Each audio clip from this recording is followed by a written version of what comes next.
तीन विचारधारा के व्यक्ति बैठे हैं, तीनों के बीच में चर्चा हो रही है, तो सारी बातें गलत नहीं हो सकती, सारी बातें अच्छी नहीं हो सकती, पर कुछ बातें अच्छी जरूर हो सकती है। हर 5 साल में चुनाव तो आते जाते रहेंगे, सही बात है, लेकिन जो इस तरह का माहौल खड़ा करके अपनी राजनीतिक रोटियां सेकते हैं, उनको अपने को खत्म करना, ये मैं चाहता हूँ। अच्छा, स्वतंत्र है और अभिव्यक्ति की सभी को आज़ादी है, किसी को समस्या है वो आवाज़ उठा सकता है। मतलब कुल मिलावे તમારે એમ જ કેવું है कि प्रोग्राम बड़े बोलवो डूंगरो ना बोलवो। हाँ, हाईकमान हमको तय नहीं करेगा कि आप ऐसे करोगे या इसको वोट दोगे, नहीं, हमारी जनता तय करेगी हमारे मुद्दे क्या हैं, हमारे धरातल लिख के देगी, हमारे यहाँ मुद्दे हैं, ये समस्या है, इसका समाधान करो।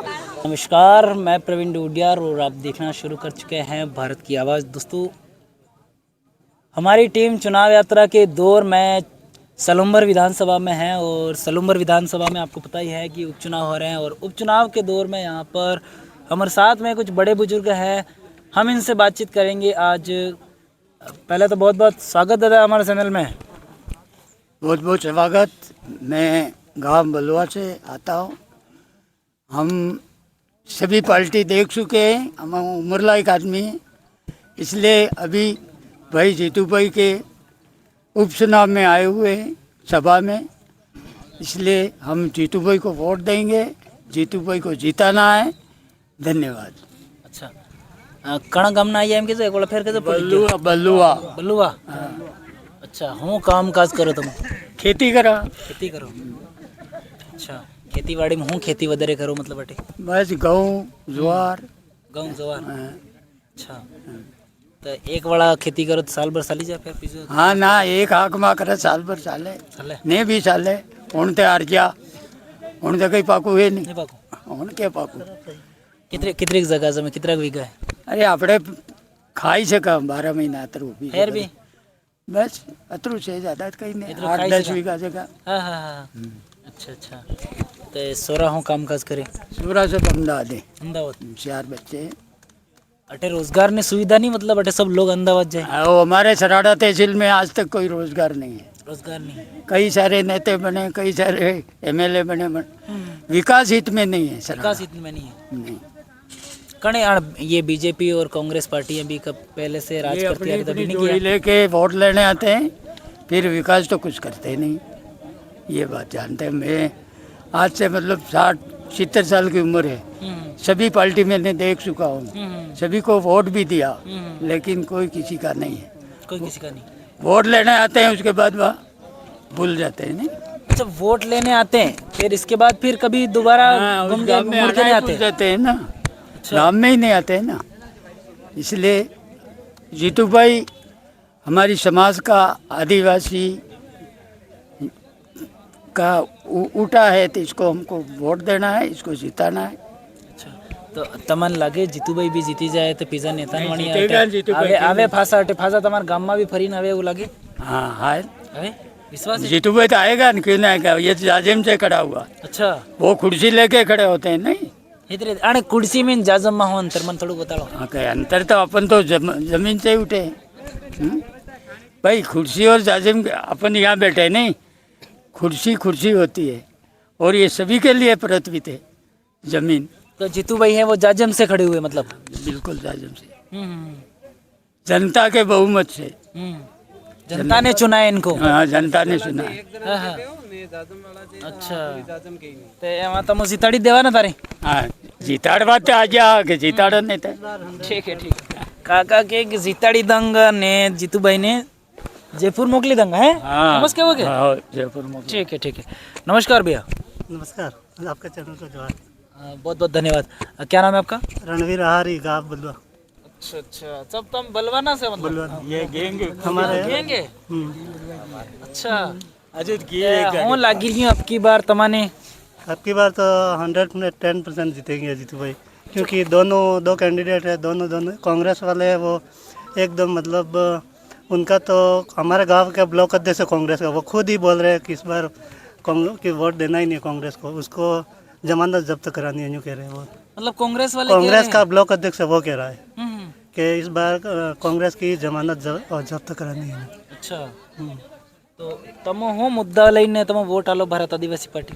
हमारे जल जंगल ज़मीन रक्षा के लिए और मतलब शिक्षा की, स्वास्थ्य की बात करें ऐसे में तो हम भारत आदिवासी के साथ हैं, इसलिए हम मतलब शिक्षा और स्वास्थ्य के मामले में ये इलाका यही पिछड़ा है। हुआ है। और रोजगार बिल्कुल हमारे इधर है, सब हम लोग अहमदाबाद ही जाते हैं। कोई उदयपुर होटलों में, मैं उदयपुर होटल में काम करता हूँ, अच्छा। बाकी उधर अहमदाबाद काम करते हैं। हमारा अधिकतर लोग अहमदाबाद में हैं। तो रोजगार की सुविधा कभी सरकारों ने, राज्य सरकार और केंद्र सरकारों ने कभी रोजगार की व्यवस्था यहाँ पर नहीं करी आपके लिए? कुछ नहीं किया हमारे इधर, खाली वो रोजगार गारंटी, वो भी हमारे वहाँ सरपंच है को कांग्रेस ही है, तो हमारे इधर तो रोजगार गारंटी के नाम पे कोई कुछ देता ही नहीं है। मतलब हमारे रोड है, दो बार सिलेक्शन हो गए, पैसे उठा लिए, रोड अभी भी ऐसा ही पड़ा है। मतलब रोड के अंदर नीट गिट्टी डब्बी है, कुछ नहीं, थोड़ा आरसीसी कर रखा, थोड़ा करके बजट उठा लिया, फिर थोड़ा किया, बजट उठा लिया, ऐसा कर रहा है। कांग्रेस की सरपंच है और अभी वो ब्लॉक अध्यक्ष के अंडर में चलता है वो सरपंच है जो। तो आप नहीं बोलते हमने तो आपको जिताया था, हमारा काम करा? वो क्या बोलते हैं इलेक्शन के टाइम में, बोलते हैं हाँ तुम्हारा समय ये हो गया है, बजट पास हो गया है, तो हमारे ऊपर भेजता है, हो गया न्यू। इसके बाद अब भूल गया, अब उनको पता लग गया कि ये लोग हमारे साथ है ही नहीं, अब तो बिल्कुल हमारे वो बात ही नहीं करता वैसे। अच्छा। भैया आप क्या सोचते हो चुनाव को लेकर, क्या सोचते हो, क्या नज़रिया है आपका? चुनाव को लेकर तो ये नज़रिया है कि जैसे कि पहले से तो हमारे बाप दादा वोट देते आए, ठीक है, हम भी धीरे धीरे सीखते को वोट देना, हमारे वोट की कीमत क्या है। अब धीरे धीरे समझ में आएगी ये राजनीति जुमला है क्या। अब बीजेपी और कांग्रेस सिर्फ जुमलेबाजी करती रही, धीरे धीरे हमें शिक्षा मिली, हम शिक्षित हुए, हम थोड़ा लगे कि यार हमारे हक अधिकार क्या है, हमारे शिक्षा व्यवस्था क्यों सुधरनी चाहिए, हमारी शिक्षा व्यवस्था सुधर रही है तो हमारे नौकरियों के लिए क्या आरक्षण की व्यवस्था क्या होती है, सारी व्यवस्था धीरे धीरे समझने लगे। अब कांग्रेस सिर्फ और बीजेपी सिर्फ मुद्दे लेके आते हैं, कुछ मुद्दे बताए और चुनाव के 5 साल भूल गए, फिर वापस 5 साल में आएंगे। अब भारत आदिवासी पार्टी जो हमारे बीच में आई है वो शिक्षा के मुद्दे, स्वास्थ्य के मुद्दे, हमारे हक अधिकार के मुद्दे लेकर आई है। तो मुद्दे के आधार पर चुनाव लड़ रही है और हमें पूरा विश्वास है कि हमारे मुद्दों के आधार पर चुनाव लड़ रही है, हम उसको जीताएंगे। कांग्रेस सिर्फ जुमलेबाज है, बीजेपी सिर्फ जुमलेबाज है, सिर्फ जुमला बताती है और चली जाती है। एक बीजेपी ने जुमला दिया था, हमारा एक 106 किलोमीटर का रोड पास हुआ है, स्टेट हाईवे। वो अगली बार 2023 में चुनाव हुआ था, उस समय कहा था कि आपको दीपावली पे बोनस के तौर पर ये रोड तैयार कर देगी।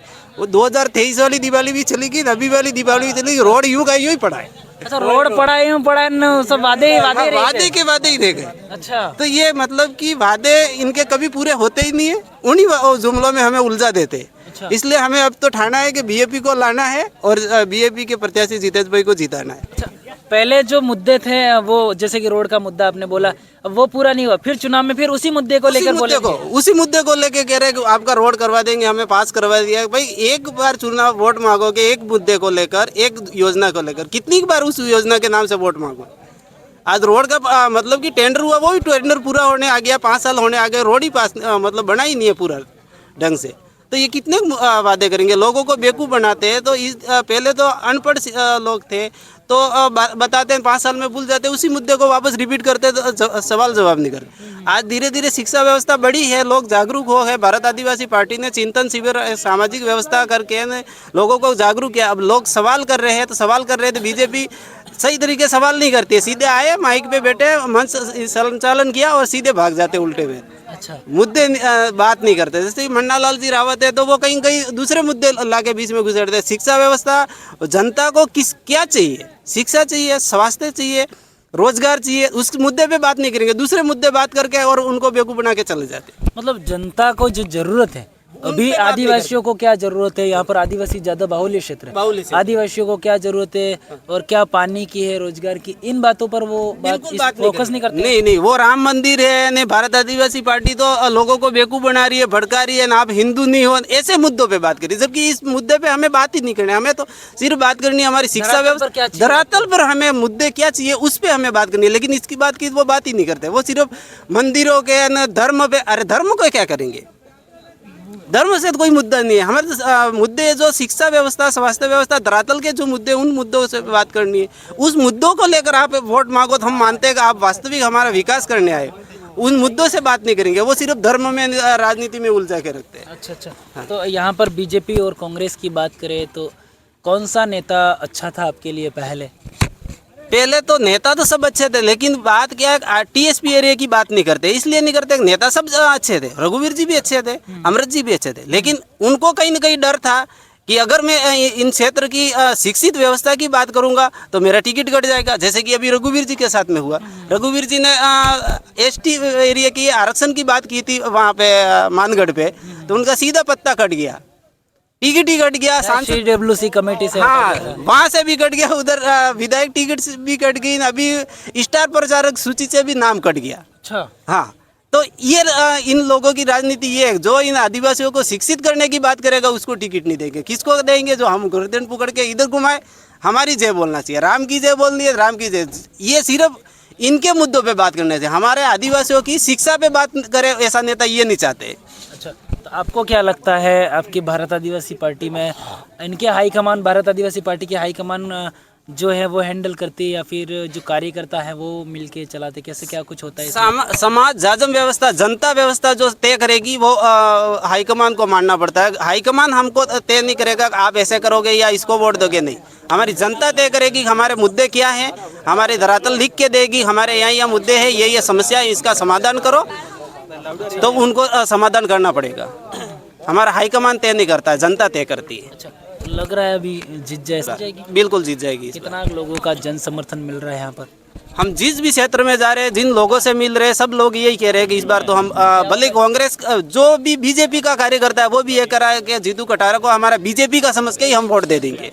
कांग्रेस का जो कार्यकर्ता है वो भी ये कह रहा है कि इस बार हम ये सोच लेंगे कि हमारा रघुवीर जी खड़े हुए हैं, यूँ करके जीतू भाई को वोट दे देंगे। अच्छा, ये कांग्रेस बीजेपी वाले वो क्यों कह रहे हैं कि हम ये जितेश कटारा को वोट दे देंगे, क्यों कह रहे हैं, ऐसा क्या कारण है? वो इसीलिए कह रहे हैं कि जैसे कि अमृत जी थे, थोड़े शिक्षित थे, कई बोलते थे, तो कहीं ना कहीं उनको भी ये लगा है कि बीजेपी के जो आलाकमान है वो ऐसा व्यक्ति चाहते हैं जो उनके अंडर में चले, और सारी व्यवस्था जो पावर है विधायक की वो सारे पावर उनके हाथ में रहे, इसीलिए वो चाहते हैं कि ऐसा विधायक। तो जनता को ये भी लग गया है कि कहीं न कहीं ये हमारे साथ अन्याय करने के लिए, हमारे अधिकारों को छीनने के लिए ऐसा विधायक ला रहे, इसलिए उनको लगा है कि एक बार इनको झटका देना। सबसे बड़ा आदिवासियों में ये स्वाभिमान की बात आ गई कि ये लोग ये कहते हैं कि आदिवासियों को क्या है, हम एक बाटली में खरीद लेंगे। आदिवासियों को ये लग गया है कि हमारा भले हक अधिकार है, और स्वाभिमान की बात है कि हम इतने भी सस्ते नहीं है, हमारा वोट इतना भी सस्ता नहीं है कि हम एक बाटली में बिक जाएंगे और एक बाटली में वोट नहीं देंगे, इसलिए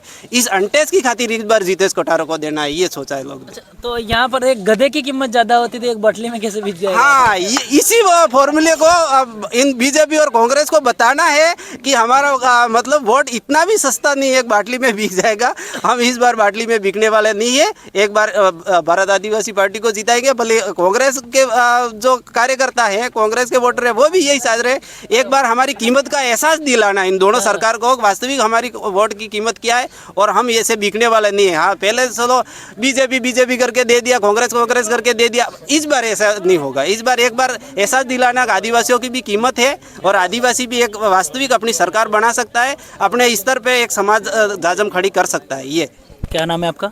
सुरेश कुमार हरमोर, कहाँ से आ रहे हो? पालसेपुर से। पाल से। ठीक है, ये थे हमारे साथ में सूरज जी, ये बता रहे हैं कि हम गधे की कीमत में भी बिकने वाले नहीं हैं और बाटली में बिकते नहीं आदिवासी, जो कि एक इनके मुद्दों पर रोजगार और शिक्षा स्वास्थ्य के मुद्दों पर ये वोटिंग करेंगे और इसके बाद ये जितेश कटारा को समर्थन करेंगे। अब देखते हैं क्या कुछ जनता डिसीजन लेती है। इसके बाद हमारे साथ में और भी काका हैं, इनसे बात करेंगे। क्या नाम है काका? पन्नालाल आहारी। पन्नालाल जी, हाँ जी, कहाँ से आए हो आप? मैं बलुआ से हूँ। आप भारत आदिवासी पार्टी ये सभा कर रही थी अभी, हाँ जी, तो भारत आदिवासी पार्टी सभा कर रही थी, इसमें क्या कुछ बातें कही आदिवासियों के हित में, क्या कुछ करेंगे आपके लिए बोला है? देखो हम सभी एक सामाजिक विचार सामाजिक विचारधारा से ये निकली हुई बीएपी पार्टी, अपनी आदिवासी पार्टी, क्योंकि सभी ये जो भी यूथ यहाँ पे आप देख रहे हो, ये पूरा यूथ संघर्ष करने वाला है। तो ये संघर्ष से निकली हुई एक राजनीतिक पार्टी है, और एक ये बरसों से लड़ने वाली दो पार्टी है जो हमारे क्षेत्र में सभी लोग जानते हैं, कांग्रेस बीजेपी। लेकिन ये पहली बार ऐसा हुआ है कि कुछ सालों से यानी कि संघर्ष चल रहा है कि लोग डेमोक्रेसी को समझे हैं कि वास्तविक लोकतंत्र की परिभाषा क्या होती है। ये लोग अभी समझे हैं कि लोकतंत्र की परिभाषा ये होती है कि लोक प्लस तंत्र, यानी कि लोगों द्वारा तंत्र को सुना जाता है। सही बात है, पार्टियों के सिंबल से तो नहीं सुना जाता है। एक सिंबल का जो ये इन लोगों ने बना रखा है उसको हम तोड़ना चाहते हैं कि पार्टी की सिंबल से क्षेत्र की राजनीति तय नहीं होती है। लोगों के द्वारा क्षेत्र की राजनीति तय होती है और कैसा कैंडिडेट होना चाहिए और वो कैंडिडेट आगे जाके क्या कर सकता है। जैसे क्षेत्र की जनता ये चाहती है कि देखो हमारे देश में दो तरह की व्यवस्था है। एक सरकार हम जो बनाते हैं वो राज्य सरकार बनाते हैं और दूसरी सरकार बनती है जो केंद्र सरकार बनती है। योजना दोनों सरकारों से आती है। तो हम एक बड़े पैमाने पे सांसद को सुन के भेजते हैं और छोटे पैमाने पे हम एक स्टेट गवर्नमेंट जो बनती है हमारे विधायक को सुन के भेजते हैं।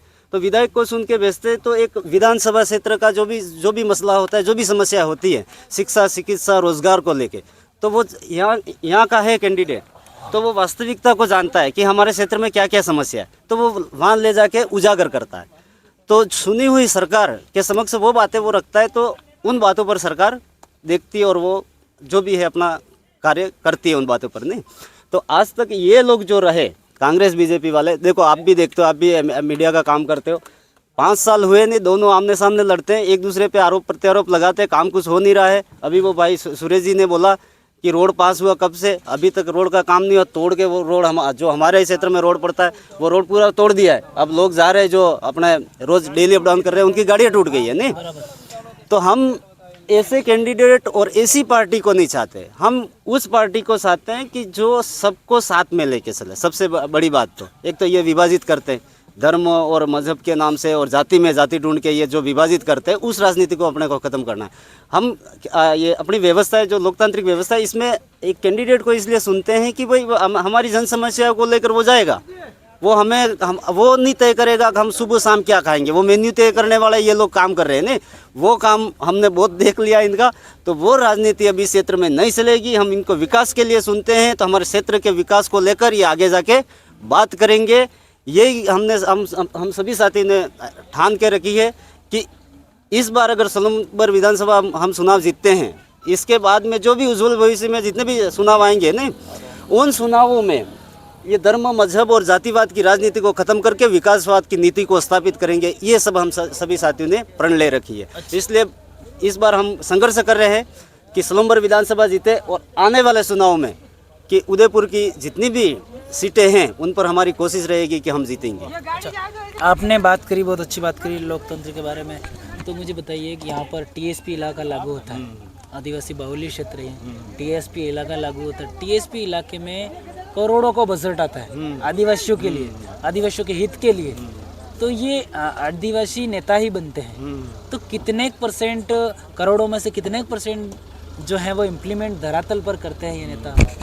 देखो आज तक जो राजनीतिक रही, आप भी जानते हो, मैं भी जानता हूँ। जैसे अभी सुरेश जी ने एक बात बोली, आपको उदाहरण मानगढ़ वाले, वो बात मैं दोहराना नहीं चाहूँगा, लेकिन ये जो कमल कांग्रेस दो पार्टी, राजनीतिक पार्टी, आज तक हमारे लोग इस बात को, देखो युवा सब समझ चुके, एक विचारधारा से निकली दो राजनीतिक पार्टियाँ, सीधी सी बात है। ऐसा है वो एक हारे या एक जीते, लेकिन देखो सबसे पहली बात यह है कि जिन लोगों की विचारधारा है वो खाली 2-3% लोगों में सिमटी हुए, ये दिख रहा है, पूरा देश देख रहा है। नहीं 97%, जैसे वामन मेश्राम जी कहते हैं, 97% लोगों पर वो लोग राज कर रहे हैं। तो आज देखो इस देश में यानी कि तरह तरह के संगठन हैं, सभी यानी कि जागरूकता जैसे फैल रही है, नहीं लोगों में जागरूकता आ रही है। तो मेरा ये कहना है कि देखो ये व्यवस्था है, तो व्यवस्था को सभी देशवासियों को लेकर चले, ऐसी विचारधारा के लिए अपन काम कर रहे हैं।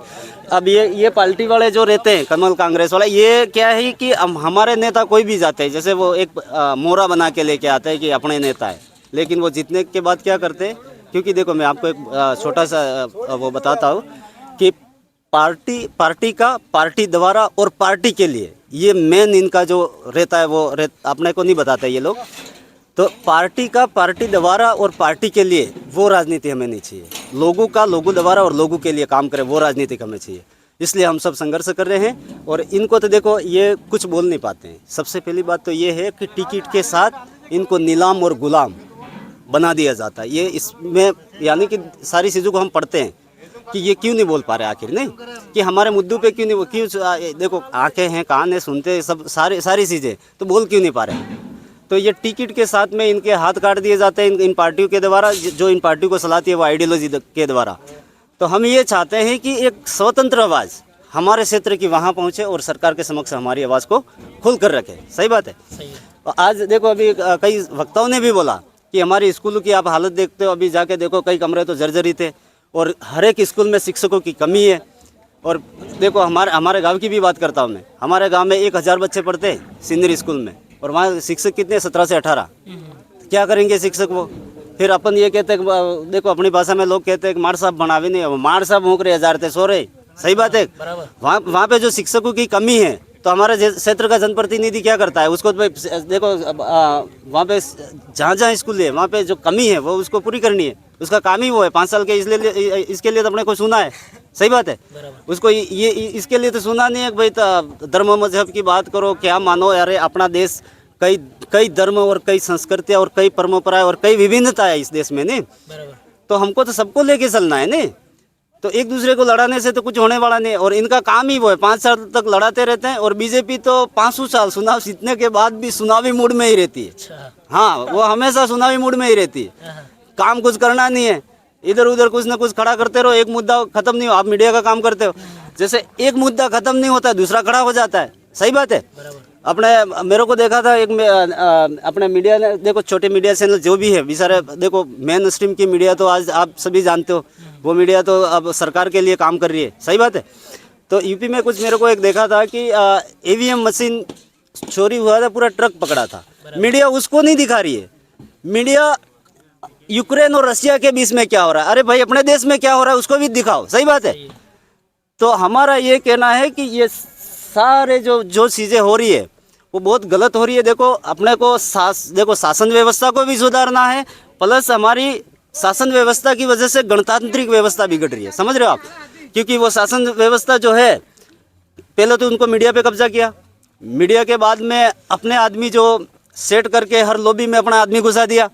तो अब कोई अधिकारी, अपन ये नहीं कहते कि सभी लोग गलत होते हैं। तो कुछ लोग स्वतंत्र रूप से काम करने जाते हैं तो हर लॉबी में उनका आदमी है, उनको काम नहीं करने देता है, आगे सिफारिश करता है तो आदमी को उठा के नहीं डाल दिया जाता है। अभी किसी ने बोला था हमारे कई शिक्षकों का लिख के दे दिया।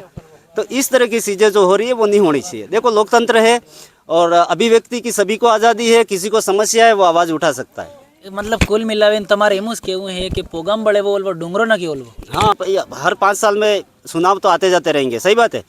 लेकिन जो इस तरह का माहौल खड़ा करके अपनी राजनीतिक रोटियां सेकते हैं उनको अपने को खत्म करना, ये मैं चाहता हूँ। अच्छा, आपने बीच में एक वर्ड बोला था वामन विश्राम का, हाँ है ना, वामन विश्राम का, तो क्या उनका संगठन यहाँ पर भी आदिवासी इलाकों में चलता है? नहीं, देखो कई तरह के संगठन है ना, अपन सभी संगठनों को अपन देखते हैं। सही सही। और देखो सभी के, देखो मैं बोलता हूँ कि सुनना सबको है, पर ग्रहण क्या करना है उसमें तो ये आपको तय करना है ना। 3 विचारधारा के व्यक्ति बैठे, तीनों के बीच में चर्चा हो रही है, तो सारी बातें गलत नहीं हो सकती, सारी बातें अच्छी नहीं हो सकती, पर कुछ बातें अच्छी जरूर हो सकती है। तो ये चीज़ है, तो उनको ये वो मुहिम चला रहे हैं, अच्छी मुहिम है, वो बोल भी रहे हैं, वो खुला बोल रहे हैं। सही बात है। और ये हो रहा है, हकीकत हो रहा है। और जो लोग हमें लड़ा रहे हैं, हम लड़ रहे हैं, उन लोगों को समझने की ज़रूरत है। अगर वक्त पे आप नहीं समझोगे तो सारे संसाधनों पे तो कब्जा हो गया है। सही बात है। धीरे धीरे देखो जैसे दो तो उनकी राजनीतिक पार्टियाँ है, और रही बात अपने को छोटे पदों के लिए अपन लड़ रहे हैं सभी आरक्षण के लिए, लेकिन बड़े पद आप देखो सिविल सर्विस में कौन है, सिविल सर्विस में जितने भी हमारे पद हैं, एक बात आपके इस चैनल के माध्यम से कहना चाहूँगा, बहुत महत्वपूर्ण बात है, क्योंकि हमारे लोग आज तक इस बात को कोई ध्यान नहीं लगा रहा है।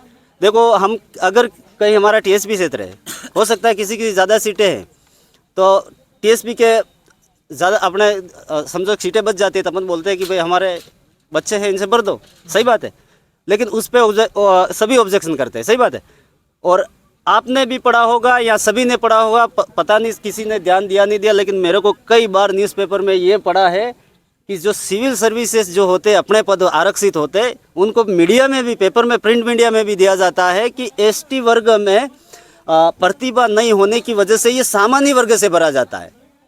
तो यानी कि आज अपने समाज में कोई प्रतिभा की कमी तो है नहीं, अभी तो सभी पढ़ रहे। और ऐसा नहीं है कि देखो कुछ अपने पढ़े लिखे हैं, वो उनके बच्चे आगे क्या बोलते हैं, अपने आर्थिक दृष्टि से जो मजबूत है उनके बच्चे पढ़े लिखे, वो लग सकते हैं आराम से नहीं। लेकिन ये जो चीज़ें हो रही है वो गलत हो रही है नहीं।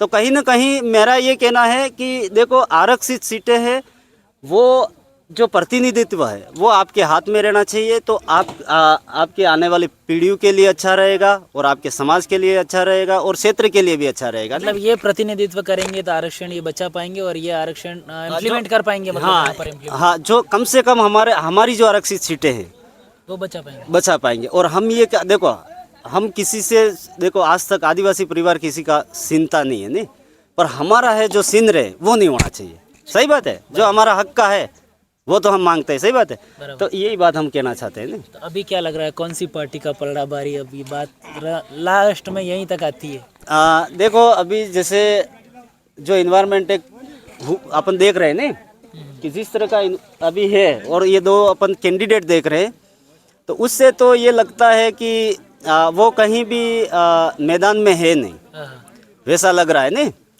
और जो भी देखो ये प्रकृति की देन है। देखो हम तो ये 1 साल हुआ नहीं, दूसरी बार इनके लिए चुनाव लड़ रहे हैं यहाँ पे नहीं, तो कहीं ना कहीं कुदरत ने दूसरा अवसर दिया है और हम ये आशा और अपेक्षा करते हैं जैसा अवसर दिया है उसके अनुरूप परिणाम भी मिलेगा। और दोनों कैंडिडेट देखने जाओ तो वो उनका आपको भी सुना होगा, उनके वो जैसे नामांकन में सुना होगा बीजेपी के जो अपने शांता देवी है, तो वो ठीक से तो वो बोल नहीं पा रहे। सही बात है। और दूसरे वो है अपने रेशमा देवी, उनका भी देखो इनके आप सभी जानते हो कि क्षेत्र में क्या भी चल रहा है, क्योंकि इनका जो था वो अपने पहले जो लड़ते थे रघुवीर जी सांसद भी रहे, विधायक रहे बहुत बार, उनके घर से उनके मिसेज भी विधायक रही। तो कहीं ना कहीं इनके बीच में जो एक आपसी विवाद जैसा है नहीं, तो उसको देखते हुए बीएपी को भारी बहुमत से इस बार जीत मिल सकती है, ये हम कह सकते हैं। कितने मत से जीत सकते हैं ऐसा लग रहा है आपको? अनुमानित तो ये अनुमानित ये कह सकते हैं कि बीएपी समझो कि बीएपी लाएगी 1,10,000 या 15,000 वोट से ऊपर लाएगी। हाँ, इतना हम मानते हैं। क्या नाम है सर आपका? मेरा पन्नालाल आहारी। पन्नालाल जी आहारी। कौन से ब्लॉक से आते हो? मैं सराड़ा ब्लॉक से। अच्छा, ये थे खास हमारे साथ में पन्नालाल जी आहारी, जिन्होंने लोकतंत्र की परिभाषा अच्छे से आपको समझाई है और अच्छे से विस्तार से बताया है कि क्या कुछ हो रहा है इस धरातल पर और नेता लोग भी क्या कुछ करते हैं, वो सभी आपके सामने बातें रखी हैं। अब पन्नालाल जी आहारी के विचारों पर आपकी क्या राय है, कमेंट बॉक्स में कमेंट करके ज़रूर बताना। क्या सोचते हैं, इनके विचारों पर आपके क्या विचार हैं, ये भी बताना। और हाँ, हमारे चैनल को आपने अभी तक सब्सक्राइब नहीं किया, चैनल सब्सक्राइब करना ना भूलना, क्योंकि हम पन्नालाल जी आहारी जैसे और भी लोगों से आपको रूबरू करवाएंगे और मिलाएंगे और इनके विचार हैं वो आपके सामने साझा करेंगे। तो चैनल को सब्सक्राइब कर देना और बेल आइकन को प्रेस कर देना। कैमरे के पीछे महिपाल में प्रवीण डोडियार, दिखती रही भारत की आवाज़। नमस्कार। अरे मतलब पैरों में जो जल रही है उसको बुझाओ, यहाँ पहाड़ बुझाने के लिए मत जाओ, जो नेता भी करते हैं आप लोग। हाँ, तो ये लोग वही कर रहे हैं ना कि अपने देश में हो रहा है, आप भी देख रहे हो। देखो छोटी जो भी चैनल है अपने आप कवरेज कर रहे हो, अच्छी बात है ना। बाकी मेन स्ट्रीम की मीडिया तो कोई नजर नहीं आ रही है। मेन स्ट्रीम की मीडिया, देखो मीडिया को 2 तरह से बोला जाता है, एक तो मीडिया बोला जाता है, एक मीडिया हाउस भी लगता है। तो मेन स्ट्रीम की जो मीडिया है वो हाउस में सिमट गई अभी। सही बात है, बराबर। वहाँ पे 2-4 बुला देते, 4 धर्मों के गुरु बुला देते, अलग अलग धर्म मजहब के, और डिबेट कराते। और डिबेट एक ऐसी चीज है जो लोगों का ब्रेन वॉश करती है। सही बात है, दिमाग में लोगों के जहर भरा जा रहा है नहीं। तो कुछ लोग आज भी नहीं समझ रहे इस बात को। उनको ये पता नहीं है कि धर्म मजहब खतरे में नहीं है, आपकी शिक्षा और स्वास्थ्य और बच्चों का भविष्य खतरे में। तो मेरा तो ये कहना है, देखो आस्था दिलों में बसती है, अपन भी जानते हैं सारी चीजें ना, आस्था दिलों में बसती है, दिमाग में तो सिर्फ जहर भरा जाता है। सही बात है। बराबर। तो उस राजनीति को खत्म करके देखो मानव सभ्यता के लिए देखो ये